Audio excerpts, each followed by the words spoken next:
အားလုံးပဲမင်္ဂလာပါဒီနေ့ကတော့ကျွန်တော်တယောက်တည်းပါပဲကျွန်တော်ရောက်ရှိနေတဲ့နေရာကတော့ဖိုကတ်မြို့က Mining Museum ပဲဖြစ်ပါတယ်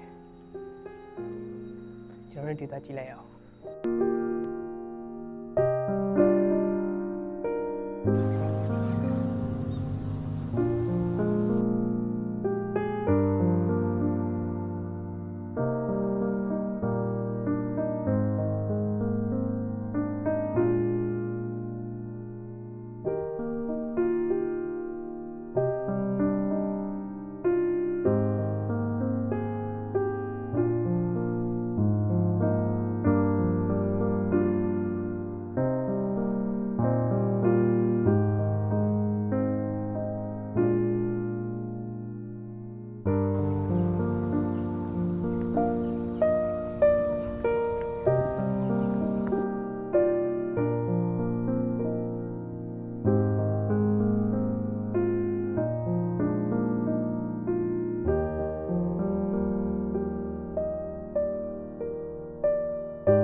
အဆုံးလေးကြည့်ရှုပေးရတဲ့အတွက်အားလုံးကျေးဇူးအထူးပဲတင်ရှိပါတယ်နောက်တဲ့ဗီဒီယိုမှာထပ်တွေ့ကြမယ်